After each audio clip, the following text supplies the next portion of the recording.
Hello everyone, welcome to our YouTube channel Prashant education hub. आज हम Delhi polytechnic entrance का जो एग्ज़ाम होने वाला है उसके रूल्स और रेगुलेशन के बारे में मैं आपको आज समझाने वाली हूँ, क्योंकि बहुत बच्चों की ये रिक्वेस्ट आई थी कि मैम प्लीज़ इस पर वीडियो बनाइए, क्योंकि उनको ये समझ नहीं आ रहा है कि इस बार एग्ज़ाम होगा कैसे, उसमें क्या क्या आपको करना है, क्या आपको नहीं करना है। ठीक है, तो प्लीज़ वीडियो को ध्यान से देखिए और इसको स्किप करके मत देखिएगा, क्योंकि हर एक पॉइंट बहुत ज़्यादा इम्पॉर्टेंट है। ठीक है, और आप इनमें से एक भी ऐसी गलती ना करें जिससे आपका पेपर कैंसिल हो जाए। ठीक है, तो चलिए वीडियो को स्टार्ट करते हैं। पहला हमारा है, इसमें हम क्या पढ़ने वाले हैं, general rule and regulation for common entrance test. इसके बारे में आज हम समझेंगे कि इसमें हमें क्या क्या करना है और क्या क्या नहीं करना है। ठीक है, ताकि हमारा एग्ज़ाम जो हो वो अच्छी तरीके से कंफर्टेबली हो जाए। तो देखिए, पहला क्या है इसमें, कॉमन एंट्रेंस टेस्ट। इसमें क्या बोला है, for applying candidate full time diploma course है ये। ठीक है, इसमें जो डिप्लोमा इन फार्मेसी वाले बच्चे भी इसके अंदर आते हैं। और देखिए, जो एग्ज़ाम होगा आपका वो किसके, ऑनलाइन मोड में होगा। ठीक है, ऑनलाइन मोड के साथ आपको कौन, रिमोट इन्विजिलेटर जो होगा वो आपको मॉनिटर करता रहेगा। ठीक है, चलिए नेक्स्ट पॉइंट में बोला गया है कि candidate would be able to take the test from the place of their choice. इसमें यह बताया गया है कि आपको क्या करना है। सबसे पहले एक आपको प्लेस चूज़ करना है अपने घर के अंदर, जहां आप बैठ करके कंफर्टेबली अपना एग्ज़ाम दे पाए। ठीक है, और जब तक आप टेस्ट देंगे आपको उस ड्यूरेशन के अंदर उस जगह पर क्या रखना है, आपको प्रॉपर वहाँ पर लाइट होनी चाहिए। ठीक है, और वहाँ पर कोई शोर वगैरह नहीं होना चाहिए। एक ही प्लेस पर बैठ करके आपको टेस्ट देना है। ठीक है, अब नेक्स्ट देखते हैं। थर्ड पॉइंट में लिखा है, for the benefit of the student demo और mock test session would be scheduled. इसमें ये लिखा है कि जैसे कि आपका एग्ज़ाम होने वाला है, पहली बार ये ऑनलाइन मोड हो रहा है, तो बच्चों के लिए जो डेमो क्लासेस हैं वो शेड्यूल की जाएंगी। ठीक है, ताकि बच्चों को पहले से ही पता हो कि जब एक्चुअल उनका एग्ज़ाम होगा तो उस टाइम पर उनको क्या क्या करना है। ठीक है, तो ये बताया गया है कि आपको जो ये शेड्यूल किया जाएगा आपको वो लेना है। ठीक है, उसके बाद ये यहाँ पर ये बताया गया है, और जो इसका शेड्यूल है वो इस साइट पर अपडेट कर दिया जाएगा। ठीक है, उसके बाद नेक्स्ट फोर्थ में लिखा हुआ है कि आपका जो एग्ज़ाम होगा वो आप किस किस चीज़ पर ले सकते हैं, अपने पीसी पर ले सकते हैं, लैपटॉप पर से दे सकते हैं अपना एग्ज़ाम। लैपटॉप अगर है आपके पास, ये पीसी है तो उसमें आपको क्या होना चाहिए, विंडो O7 होना चाहिए। और अगर आप अपने एंड्रॉयड फ़ोन से दे रहे हैं, स्मार्टफोन से, तो उसके अंदर क्या होना चाहिए, गूगल क्रोम होना चाहिए, लेटेस्ट वर्जन का। ठीक है, और उसके साथ आपका जो भी डिवाइस आप यूज़ कर रहे हैं उसमें वर्किंग माइक्रोफोन और वेब कैम भी उसके अंदर क्या होना चाहिए, प्रेजेंट होना चाहिए। ठीक है, चलिए नेक्स्ट में बोला है कि you need to arrange a stable and good internet connectivity. आप जिस भी मोड में, जिस भी डिवाइस से अपना एग्ज़ाम दे रहे हैं उसमें इंटरनेट कनेक्टिविटी गुड होनी चाहिए। ठीक है, और उसके अंदर पावर बैकअप होना चाहिए, मतलब आपका जो भी आप डिवाइस यूज़ कर रहे हैं उसकी फुल बैटरी होनी चाहिए। ठीक है, और इंटरनेट भी उसके अंदर सही होना चाहिए, ताकि पूरे टेस्ट के दौरान, ठीक है, ताकि जो आपका टेस्ट है वो अच्छी तरीके से हो पाए, कंफर्टेबली हो पाए। ठीक है, उसके बाद लिखा है कि details of the test will be provided through email and also will be made available in their admit card. इसमें यह बताया गया है कि आपका जो टेस्ट होगा उसके सभी डिटेल्स जो है आपको ईमेल के थ्रू प्रोवाइड कर दी जाएंगी, और जो आपका एडमिट कार्ड होगा उस पर भी सारी इन्फॉर्मेशन क्या होंगी, लिखी हुई होंगी। ठीक है, और जब भी आपका एडमिट कार्ड आएगा तो आप इस साइट पर जा करके अपने एडमिट कार्ड को डाउनलोड कर सकते हैं। ओके, हुआ है कि the test would be made available only at the scheduled date and time. जो टेस्ट होगा आपका वो एक शेड्यूल डेट और टाइम पर ही होगा। ठीक है, और इस पोर्टल पर आप अपना जो टेस्ट का जो लिंक है वो प्रोवाइड कर दिया जाएगा जब भी उसका शेड्यूल और डेट टाइम होगा या। ठीक है, उसके बाद नेक्स्ट पॉइंट में लिखा है, the candidate must use their user name and password by email sent by email. इसमें ये लिखा हुआ है कि जब आप लॉगिन करेंगे अपने टेस्ट में तो उस टाइम पर आपको यूज़र नेम और पासवर्ड की ज़रूरत पड़ेगी, तो वो आपको ईमेल के थ्रू सेंड कर दी जाएगी। और ठीक है, और वो आपके एडमिट कार्ड में भी लिखी हुई होगी। ठीक है, चलिए नेक्स्ट देखते हैं, नेक्स्ट क्या है। ये वाला जो पार्ट है ये थोड़ा इंपॉर्टेंट है। देखिए 8th वाले में क्या बोला है कि इसके अंदर जो आपका टेस्ट होगा वो उसके अंदर पूरे 5 सेक्शंस होंगे। कितने होंगे? 5 सेक्शंस होंगे। अब देख लेते हैं ये पांचों सेक्शन के अंदर क्या क्या आएगा। सेक्शन ए जो है उसके अंदर 10th क्लास के साइंस के क्वेश्चन होंगे और क्वेश्चन का जो नंबर है वो कितना होगा? 25 होगा। सेक्शन बी के अंदर क्या होगा? जो क्वांटिटेटिव एप्टीट्यूड होते हैं या फिर लॉजिकल रीजनिंग के क्वेश्चन जो होते हैं वो इस सेक्शन बी के अंदर आपको दिखेंगे और इसके अंदर 25 क्वेश्चन होंगे टोटल, ठीक है। सेक्शन डी में कम्युनिकेशन स्किल के क्वेश्चन होंगे और ये भी क्वेश्चन 25 होंगे। सेक्शन डी के अंदर डिज़ाइन एप्टीट्यूड, मतलब जो आर्ट्स वाले बच्चे हैं, डिज़ाइन एंड आर्ट वाले जो बच्चे हैं उनके लिए सेक्शन डी को बनाया गया है, उसके अंदर टोटल 25 क्वेश्चन होंगे। नेक्स्ट है सेक्शन ई। सेक्शन ई के अंदर 12th साइंस के क्वेश्चंस होंगे और ह्यूमन बॉडी से रिलेटेड क्वेश्चन होंगे। ये ऑलरेडी आपको सिलेबस में बताया गया है, ठीक है। और उसके टोटल क्वेश्चन कितने होंगे? 20 क्वेश्चन होंगे, ठीक है। तो ये 5 सेक्शन है जिसके अंदर इस टाइप से क्वेश्चंस डिवाइडेड होंगे, ठीक है।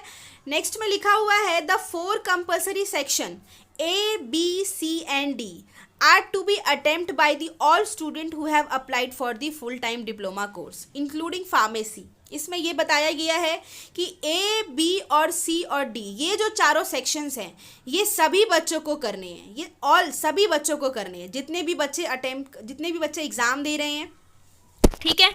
उसके बाद नेक्स्ट में लिखा हुआ है the total time provided for the compulsory section A, B, C और D। टोटल टाइम कितना मिल रहा है आपको? 100 मिनट चारों सेक्शन को करने के लिए, ठीक है। नेक्स्ट में लिखा हुआ है डी वाले में all candidate who have applied for admission into diploma in pharmacy. इसमें यह बताया गया है कि जिन बच्चों को डिप्लोमा इन फार्मेसी में एडमिशन लेना है उनको A, B, C और D ये 4 सेक्शन तो करने ही है, लेकिन उनको एक एडिशनल सेक्शन भी करना है, वो है सेक्शन ई, ठीक है। सेक्शन ई के अंदर टोटल 20 क्वेश्चन है, ठीक है। और ये जो बच्चे जिनको फार्मेसी में एडमिशन लेना है उनको क्या करना है? उनको 20 मिनट एक्स्ट्रा दिया जाएगा इन 20 क्वेश्चन को करने के लिए। तो उनके लिए जो टोटल टाइम है पांचों सेक्शन का करने का वो कितना होगा? 120 मिनट, ठीक है। अगर आप इसका सिलेबस भी चाहते हैं तो सिलेबस यहाँ पर बताया गया है कि सिलेबस जो है वो यहाँ पर प्रेजेंट होगा, ठीक है। इस साइट पर आपको मिल जाएगा। उसके बाद देखिए यहाँ पर लिखा है कि medium of examination. Medium of examination जो है वो है क्या? यहाँ पर ये बात एक इम्पॉर्टेंट है कि जो एग्जामिनेशन का जो मीडियम है वो इंग्लिश होगा। सिर्फ क्या होगा? सिर्फ इंग्लिश होगा, ठीक है। ये आपको ध्यान रखना है कि हिंदी में आपका एग्ज़ाम का कुछ क्वेश्चन पेपर है वो नहीं होगा, ओके। और एक प्लस पॉइंट आपके पास ये है कि जो आपकी नेगेटिव मार्किंग है वो इस बार नहीं होगी, नो नेगेटिव मार्किंग, ठीक है। नेक्स्ट में बोला गया है कि candidate will be able to switch between 2 sections any number of time until they finish a particular section. इसमें लिखा है कि मान लीजिए आपको पहला सेक्शन नहीं आता, आप दूसरा सेक्शन करना चाहते हैं तो आप दोनों सेक्शन में स्विच कर सकते हैं। मतलब आप ये वाला पहले कर सकते हैं, वो वाला बाद में कर सकते हैं, लेकिन जब आप अपना पेपर तब तक ही इसको ऐसा स्विच कर सकते हैं जब तक टेस्ट का टाइम होगा, ठीक है। टेस्ट के टाइम के बाद आप नहीं कर सकते स्विच, ठीक है। चलिए, और नेक्स्ट में लिखा हुआ है कि नो टॉयलेट और other break will be allowed for the entire duration of the test. और टेस्ट जितनी देर का भी है, आपका 100 मिनट का है, 120 मिनट का है, उस बीच में आपको कोई भी ब्रेक नहीं लेना है, ठीक है। नेक्स्ट देखते हैं, नेक्स्ट में क्या लिखा हुआ है? During the entire duration of the time each candidate activity will be monitored and recorded using the web cam और माइक्रोफोन। देखो इसमें ये लिखा हुआ है कि जो आप जिस भी अपने डिवाइस को यूज़ कर रहे हैं उसमें आपको अपना माइक्रोफोन और वो जो वेब कैम है उसको ऑन रखना है, ठीक है। और जब आपका टेस्ट हो रहा होगा उस टाइम पर आपको जो इन्विजिलेटर होगा वो क्या करेगा? रिमोट इन्विजिलेटर वो आपको क्या करेगा? मॉनिटर करेगा और चेक करता रहेगा, ठीक है। अगर किसी केस में ये दिखाया जाता है या आप कुछ ऐसा करते हुए पकड़े जाते हैं तो क्या होगा? उस केस में आपका एग्जामिनेशन क्या होगा? कैंसिल हो जाएगा, ओके। नेक्स्ट देखिए, नेक्स्ट क्या है? इसमें बोला है if at any time observe during the actual test that any candidate is including in unfair practice, suspicious act like talking to someone else, trying to share her screenshot of the test or window moving away from his or seat, तो उस case में क्या होगा, जो आप invigilator होगा उसी time पर आपके टेस्ट को कैंसिल कर सकता है या स्टॉप कर सकता है। ठीक है, तो टेस्ट के दौरान में आपको कोई भी ऐसा काम नहीं करना है जिससे इन्विजिलेटर को ऐसा लगे कि आप चीटिंग कर रहे हैं या कुछ और कर रहे हैं। ठीक है, और उस टाइम पर आपको बात भी नहीं करनी है किसी से। ठीक है, दूसरा लिखा है नेक्स्ट कि receiving and making telephone calls during the test duration of the test is strictly prohibited. मतलब कि अगर जब आपका टेस्ट का टाइम चल रहा है उस वक्त ना तो आप किसी से फ़ोन पे बात कर सकते हैं और ना ही किसी को फ़ोन कर सकते हैं।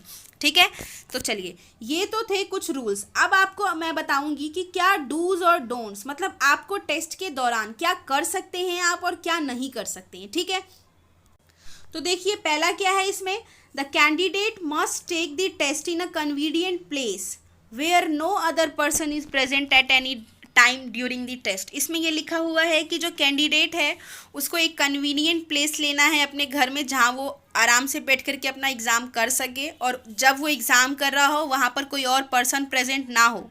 ठीक है, वो अकेला हो वहाँ पर।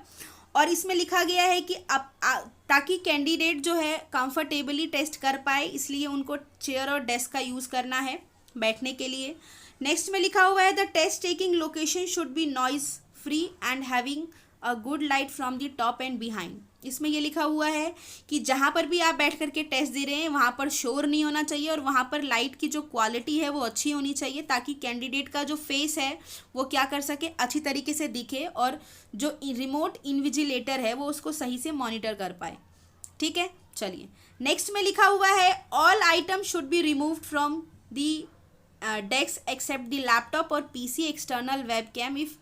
इसमें ये बताया गया है कि जहाँ भी आप बैठे हुए हैं आपने टेबल या डेस्क जिसको भी यूज़ करा हुआ है अपने एग्ज़ाम को देने के लिए, उस जगह पर आप जिस डिवाइस से अपना एग्ज़ाम दे रहे हैं उसके अलावा कुछ और नहीं होना चाहिए। ठीक है, चलिए उसके बाद लिखा हुआ है कि the test will be available only during the schedule time slot, और टेस्ट आपका तभी अवेलेबल होगा जो आपका शेड्यूल टाइम होगा। ठीक है, तो इसको चेक करते रहिएगा।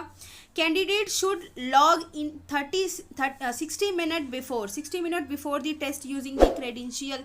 देखो इसमें ये बताया गया है कि जब भी आपका टेस्ट स्टार्ट होने वाला है आपको पता है कि आपको पहले से ही पता होगा कि आपका टेस्ट कब स्टार्ट है, तो आपको उससे 60 मिनट पहले मतलब 1 घंटा पहले आपको लॉग इन करना है ताकि वो आप वेरिफिकेशन का प्रोसेस कर पाए पूरा। ठीक है, नेक्स्ट है कैंडिडेट मस्ट ड्रेस डिसेंटली। आपको जो है ड्रेस उस तरीके से पहनना है जिस तरीके से आप एग्ज़ाम देने किसी सेंटर पर जाते हैं। ठीक है, candidate must not talk to anyone, talk, read और themselves loudly during the test. इसमें ये बताया गया है कि कैंडिडेट जो है उसको कोई बात नहीं करनी है या वो पढ़ नहीं सकता है जब आपका टेस्ट चल रहा है, आपको लाउडली नहीं बोलना है बेसिकली। ठीक है, चलिए नेक्स्ट में क्या लिखा है, in case of emergency for assistance regarding any technical issues candidate can talk to the emergency help desk with the permission of the invigilator. अगर कोई टेक्निकल इशू आती है टेस्ट के दौरान आपके डिवाइस के थ्रू या किसी चीज़ की वजह से, तो आप इमरजेंसी हेल्प डेस्क नंबर पे कांटेक्ट कर सकते हैं, बात कर सकते हैं विद द, और किसकी परमिशन से, इन्विजिलेटर के परमिशन से। ठीक है, candidate must not use headphone earbuds. इसमें यह बताया गया है कि कैंडिडेट को कोई भी हेडफोन या ईयरबड जो है इक्विपमेंट, ऑडियो इक्विपमेंट यूज़ नहीं करना है at the time of test. उसके बाद नेक्स्ट है कि candidate must not communicate with any person by any means, और आपको किसी भी चीज़ की कोई भी बात किसी से नहीं करनी है। कैंडिडेट नेक्स्ट में लिखा है candidate must not use any other device other than the one being used by him और हर टेकिंग द टेस्ट, और जिस डिवाइस से आप टेस्ट कर रहे हैं उसके अलावा आपको कोई और डिवाइस का यूज़ नहीं करना है। नेक्स्ट लिखा है candidate must not leave the test area during the test for any reason. जहाँ पर भी आप बैठ करके टेस्ट दे रहे हैं आपको उस एरिया को, उस प्लेस को नहीं छोड़ना है जब तक आपका टेस्ट ख़त्म नहीं हो जाता। अगर आप उस एरिया को छोड़ेंगे तो ये एक वायलेशन रूल में आएगा और आपका जो इन्विजिलेटर है वो उस वक्त आपका जो टेस्ट है उसको स्टॉप कर सकता है। ठीक है, नेक्स्ट में लिखा है कि candidate must set up the PC, laptop, smartphone to be used for the test well before time mock test and the actual test. All setting must be tested properly. In case of failure of the test taking device, PC, internet, battery drain out during the test session, candidate will B solely responsible, no retest will be would be arranged. इसमें ये लिखा हुआ है कि जो भी आप अपना यूज़ करने वाले हैं एक्चुअल टेस्ट के टाइम पे या फिर अगर आप मॉक टेस्ट लेते हैं उस टाइम पर, तो आपको प्रॉपरली उसको क्या करना है, उसका इंटरनेट सही रखना है, उसकी बैटरी पूरी रखनी है. अगर आपकी बैटरी पूरी नहीं रहेगी तो अपने आप डिवाइस ऑफ हो जाएगा और आप लॉग आउट हो सकते हैं. तो ठीक है, तो उस केस में क्या होगा कि मान लीजिए आप अपना टेस्ट नहीं कर पा रहे हैं तो रीटेस्ट दोबारा नहीं करा जाएगा आपके लिए. ये जो है ना रीटेस्ट, वो दोबारा नहीं होगा. एक बार जो हो गया वो हो गया. अच्छा, अगर आपका क्या हो जाता है, बैटरी ख़त्म हो जाता है, तो आप दूसरे डिवाइस से क्या कर सकते हैं, री लॉग इन कर सकते हैं. लेकिन इस केस में क्या होगा, आप उन्हीं क्वेश्चंस को अटेम्प्ट कर सकते हैं जो क्वेश्चंस आपने अभी तक अटेम्प्ट नहीं किए. मतलब जो क्वेश्चन आप ऑलरेडी कर चुके हैं उनमें आप चेंजेस नहीं कर पाएंगे. ये आपको ध्यान रखना है. ठीक है, अगला में क्या बताया है कि attending the mock test is great opportunity for the ensuring the problem. इसमें यह बताया गया है कि अगर आप मॉक टेस्ट अटेंड करते हैं तो ये आपके लिए एक अच्छी अपॉर्चुनिटी है कि आप अपने रियल टेस्ट में, एक्चुअल टेस्ट में क्या करें, कोई गलती ना करें. ठीक है, ओके. नेक्स्ट में लिखा है candidate must not switch off the web cam और microphone obstruct the same at the time during the test. इसमें ये लिखा हुआ है कि जब आपका टेस्ट चल रहा है उस टाइम पर आपको अपना कैमरा, वेब कैम और जो आपकी माइक्रोफोन है उसको बंद करके नहीं रखना है, दोनों ऑन होने चाहिए. और अगर आप ऐसा करते हैं तो आपका एग्ज़ाम जो है वो कैंसिल हो सकता है.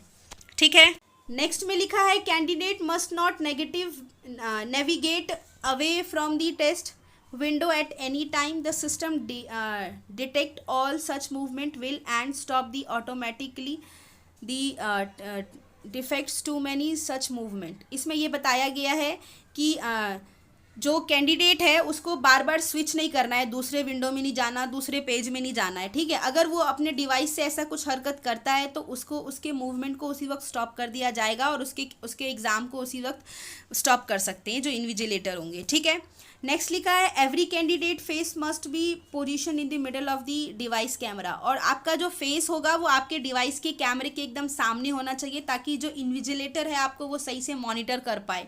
ओके, नेक्स्ट में लिखा है changing of camera angle obstruct view can lead to stop the test by online. और इसमें ये लिखा है कि अगर आप अपना कैमरा जो है ऑफ करते हैं तो इन्विजिलेटर आपके टेस्ट को उसी वक्त स्टॉप कर देगा. ठीक है, नेक्स्ट है क्या, candidate must not seek any assistance और refer to the study material mobile for using the questions. इसमें यह बताया गया है कि आपको कुछ और स्टडी मटेरियल या मोबाइल यूज़ नहीं करना है जब आप टेस्ट दे रहे हैं तो. ठीक है, नेक्स्ट लिखा हुआ है candidate must ensure that they have attempt all the question best of their ability, receive the accuracy of the answer before clicking finish. इसमें बताया गया है कि अगर आपका क्वेश्चन, आपने सारा टेस्ट कर लिया है तो आपको एक बार केयरफुली अपने पेपर को चेक कर लेना है और उसके बाद फिनिश बटन पर क्लिक करना है. अगर आपने एक बार फिनिश बटन पर क्लिक कर दिया तो आप दोबारा किसी भी सेक्शन पर नहीं जा पाएंगे. ठीक है, तो इसको केयरफुली आपको करना है. नेक्स्ट लिखा है कि for the duration of test candidate are advised to ensure that there is enough power backup for mobile PC being used for smoothly conduct of the test. जब आप अपना टेस्ट दे रहे हैं तो आपको ये एडवाइस किया जा रहा है कि आप उसको क्या करें, अच्छे से चार्ज करके रखें या कोई पावर बैकअप रखें. ठीक है, ताकि आपका जो टेस्ट है वो स्मूथली हो पाए. तो ये तो हमने कुछ रूल्स और रेगुलेशन की बात कर ली. ठीक है, अब हम थोड़ा सा ये पता कर लेते हैं कि जो सेक्शन है बच्चों को डिवाइड करा गया है उसमें उनको क्या क्या करना है, कौन सा सेक्शन किसके लिए मैंडेटरी है. ठीक है, तो चलिए इसको भी ध्यान से एक बार देख लेते हैं. तो देखिए इसमें पहला जो है हमारा डिज़ाइन बेस्ड कोर्स है. ठीक है, इसके अंदर देखिए diploma in art, diploma in agree architecture, diploma in cosmetology and health, diploma in fashion designing, diploma in interior design. ठीक है, जो बच्चे इन ट्रेड में जाना चाहते हैं उन बच्चों के लिए क्या बताया गया है यहाँ पर कि जो भी उनका जो भी मार्क्स होगा वो CET का जो एग्ज़ाम होगा उसके बेस पर जो उनका मेरिट लिस्ट आएगा उसके अकॉर्डिंग उनको ट्रेड और उनको कॉलेजेस मिलेंगे. उसके बाद ये बताया गया है कि कौन सा सेक्शन किसको करना मैंडेटरी है. देखिए A B C D ये चारों जो सेक्शन है ये इन बच्चों को करना ज़रूरी है, ठीक है। और इसमें जो डी वाला जो सेक्शन है वो क्या है, मैंडेटरी है, मतलब वो तो करना ही है और उसमें क्वालिफाइंग मार्क्स लाने हैं तभी उनको ये ट्रेड्स मिलेंगे, ठीक है। चलिए, और इसके नीचे वाला है इंजीनियरिंग कोर्स। अब इंजीनियरिंग कोर्स वाले जो बच्चे हैं, जो बच्चे इन कोर्सेज़ के अंदर जाना चाहते हैं, diploma in automobile, chemical engineering, civil engineering, computer engineering, electrical, electronics, mechanical, printing और टूल एंड डाई मेकिंग, ठीक है। जिन बच्चों को इनके अंदर चाहिए, इनके अंदर कॉलेज चाहिए, ये ट्रेड्स वगैरह चाहिए, उन बच्चों के लिए क्या क्या करना ज़रूरी है, ABCD ये चारों सेक्शन करना ज़रूरी है। और उनकी जो मेरिट लिस्ट तैयार होगी वो ABC 3 सेक्शन के अकॉर्डिंग होगी, ठीक है। चलिए, अब फार्मेसी वाले जो बच्चे हैं उनके लिए भी एक बार देख लेते हैं। हाँ, तो देखिए इसमें क्या है, जो फार्मेसी वाले बच्चे जिनको डिप्लोमा इन फार्मेसी में एडमिशन लेना है, उन बच्चों का भी लिए भी सेम जो एग्ज़ाम देंगे वो उसके बेसिस पे क्या होगा, जो मेरिट लिस्ट है वो तैयार की जाएगी और उसके अकॉर्डिंग उनको कॉलेज मिलेंगे, ठीक है। देखिए, अब इन बच्चों के लिए एक एक्स्ट्रा एडिशनल सेक्शन इनको करना है। ABCD ये 4 सेक्शन तो करने ही हैं, उसके साथ साथ इनको E वाला जो सेक्शन है, E वाला सेक्शन वो भी करना है इनको। और E वाले सेक्शन में क्या लाने हैं, उनको क्वालिफाइंग मार्क्स लाने हैं, ठीक है। और जो उनकी मेरिट लिस्ट तैयार होगी वो ABC और E जो उन्होंने सेक्शन किया होगा उसके अकॉर्डिंग उनकी मेरिट लिस्ट तैयार होगी, ठीक है। देखते हैं उसके आगे क्या लिखा हुआ है। उसके आगे देखिए हम थोड़ा सा पढ़ेंगे, अब इसके बारे में जानेंगे कि जो सेक्शन A, B, C और D और जो E है, ये चारों जो पांचों जो सेक्शन है इनके अंदर किस किस टाइप के क्वेश्चन आएंगे, क्या क्या इसका टॉपिक्स है। तो देखिए, सेक्शन A के अंदर 10th क्लास के साइंस के क्वेश्चन आएंगे और क्वेश्चन होंगे पूरे 25। सेक्शन B में क्वांटिटेटिव और लॉजिकल रीजनिंग के क्वेश्चन होंगे जो कि 25 होंगे। सेक्शन C में कम्युनिकेशन स्किल के क्वेश्चन होंगे और वो भी 25 होंगे। सेक्शन D के अंदर डिज़ाइन एप्टीट्यूड, मैंने अभी ऊपर बताया कि जो डिज़ाइन एंड आर्ट वाले बच्चे हैं उन सभी को सेक्शन D करना मैंडेटरी है, ज़रूरी है, ठीक है। देखिए, और उसमें क्वेश्चन कितने आएंगे, 25। और सेक्शन E वाले जो बच्चे हैं जिनको 12th की साइंस से क्वेश्चन पूछा जाएगा, जो फार्मेसी वाले बच्चे हैं, और ह्यूमन बॉडी से रिलेटेड जो पूछा जाएगा वो क्वेश्चन कितने आएंगे, 10 आएंगे, ठीक है। देखिए, एक और बात मैं यहाँ पर बोलना चाहती हूँ कि अगर आप फार्मेसी करना चाहते हैं या आप फार्मेसी वाले बच्चे हैं जो आगे एंट्रेंस देने के बाद फार्मेसी में एडमिशन लेंगे, तो हमने ऑलरेडी ह्यूमन बॉडी से रिलेटेड बहुत सारे जो वीडियोज़ हैं वो बना रखे हैं। अगर आप उनको देखेंगे तो आपको ज़्यादा बेटर आप कर पाएंगे, ठीक है। तो आप वहाँ से इसको देख सकते हैं, ठीक है। और अगर ये सारी इन्फॉर्मेशन आपके लिए हेल्पफुल है तो प्लीज़ चैनल को सब्सक्राइब कीजिए और वीडियो को लाइक कीजिए। Thank you for watching our video.